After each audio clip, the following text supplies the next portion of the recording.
talk about some of the troubles that plague homeschooling moms, especially new ones. And I'll just kick off. I think we always talk about this one, but it's always there. And even after 25 years, it still plagues me. And it's, am I doing enough?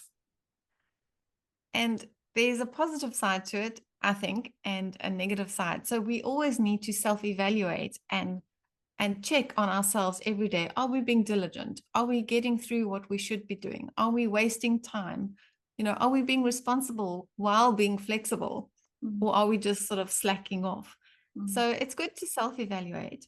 But I think the danger lies in where we start to think that we're never doing enough, and we compare with what we think schools are doing, or we compare with other families.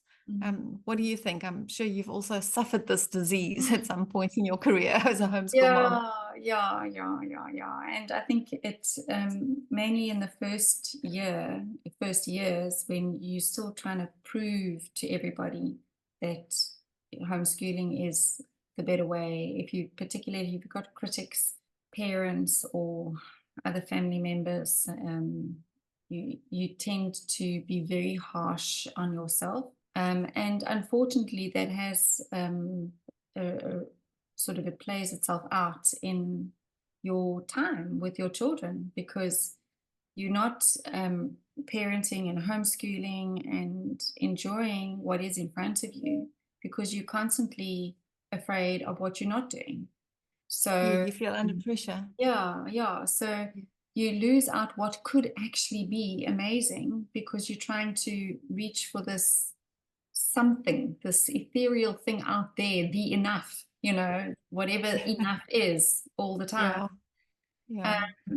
And I suppose we can look at that with hindsight. And because we've homeschooled for a year, and I know that you've still got a couple that you're busy with at home, but to say to parents, have that moment of self-assessment. Take a look and see what you are doing.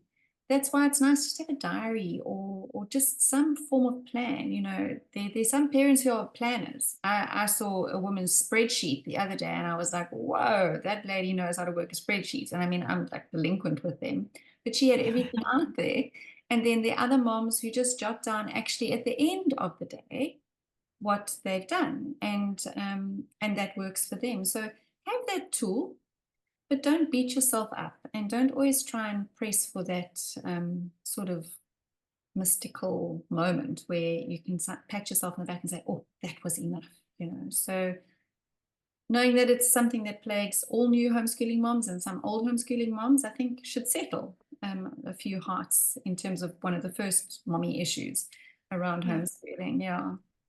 Okay, and the next question is very much related to that, but it's, how do I know that my kids are learning? Yeah. Like, what do I look for when I'm trying to evaluate if I'm being successful as a homeschooling mom? Am I good enough to teach them, and are they learning enough? How would you answer that? I think when we change the measure from how schools and how we've been programmed to measure learning in terms of a test and an assessment, if we change the measure and we say, actually, today, what does my child know? And if they got, if they it just clicked in their head, long multiplication, or measuring, or reading time if they're little guys, whatever it is, there is your proof. And watching how they play and interact with one another, and hearing what they talk about at the dinner table, we hear and we are able to measure in an ongoing fashion what our children know.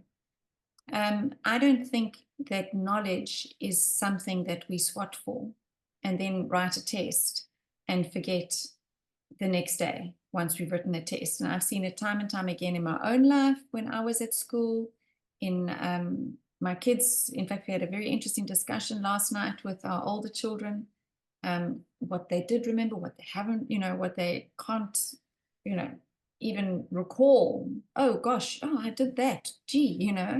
But Mm. the fact is that when we start to measure differently, we will realize how much our children, in fact, know. Oh, I like to just say you must look for progress. You know, often if you just flick back, say through a maths workbook, you can see, oh, they've mastered this skill, they've mastered that skill. We're now halfway through the book, or we're at the end of this book, and they've mastered those lessons. So in a maths context, it's quite easy because there's a record of the work done.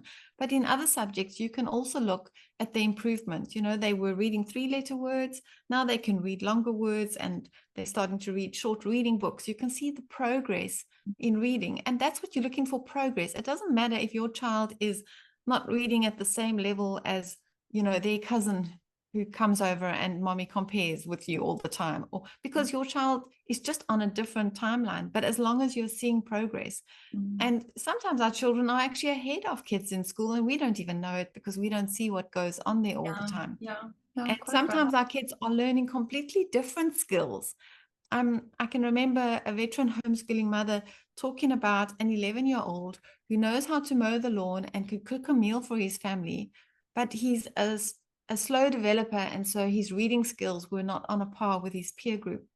But she could see that there was already the potential for that child to become a diligent worker and to have skills and to be able to take care of himself one day when his academics kind of catches up with the peer group that's out there.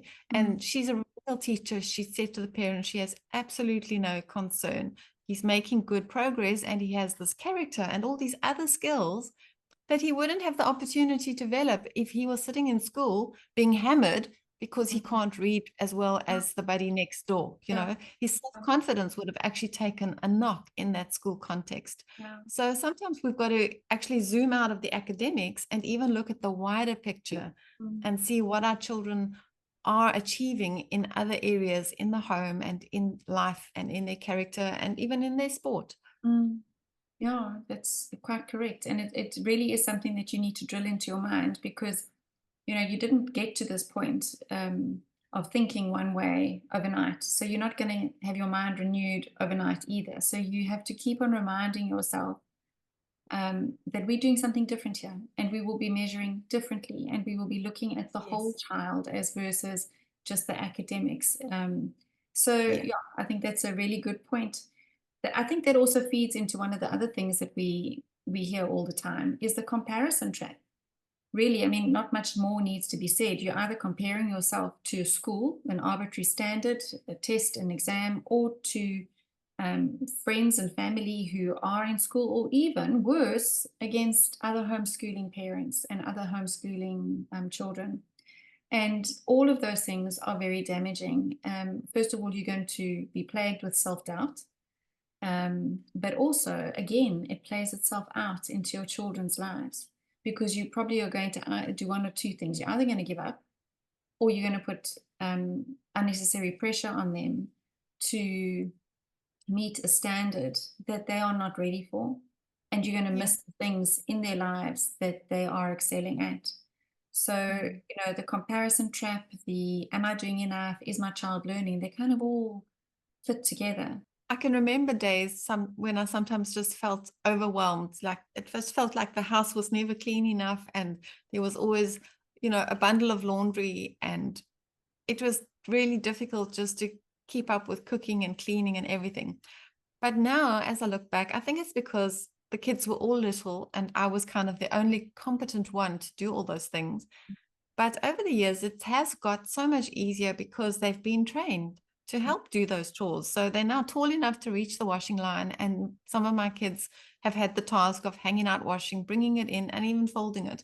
They've learned to cook for the family. They have chores that they've all got a zone in the house that they must clean. And I'm sure I know you've done the same thing. But in those times when you do feel overwhelmed, sometimes you've just got to accept that when you're homeschooling and you've got babies and toddlers and little kids, your home is not going to look as pretty as all those ones on Pinterest and Instagram and garden magazines.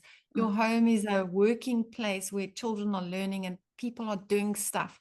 So there's always books on our coffee table. And, you know, when you're little, when the kids are little, there will be toys lying around, and you train them to pack it away. But, you know, invariably you stand on the Lego in the middle of the night. Yes. And you just got to get through that season. I think you can reduce the clutter in your home. That definitely helped. Put toys that are hard for kids to manage into containers and bring them out on special occasions. Don't have a massive toy box with tons of stuff that they can throw out. Keep it limited, and then that helps to make it manageable for them. And then the rest, you just got to do what you can, and and try and keep up as best as you can. Give yourself over to the mothering, and give yourself over to homemaking and homeschooling completely. And deal with that inner tension inside you. You're not going to have a perfect home, but you can have an orderly home, in terms of, we know what needs to be done, when it needs to be done, and get those kids learning from little. Have a to-do list. Sit down, make a bulleted list, what you hope to get done today, and what you don't finish, just stick it on to tomorrow. Most of the stuff that we as women have on our to-do lists are not life and death matters. And life, I've said to somebody else recently, life is not an emergency, and we treat it like it is. Really, just pop it onto tomorrow's to-do list, and know that tomorrow's another day, and keep the hearts happy and your own content, and yeah, enjoy the first year of homeschooling, or the second year of homeschooling, and come back and watch the video 100 times over if you need to drill it into your brain.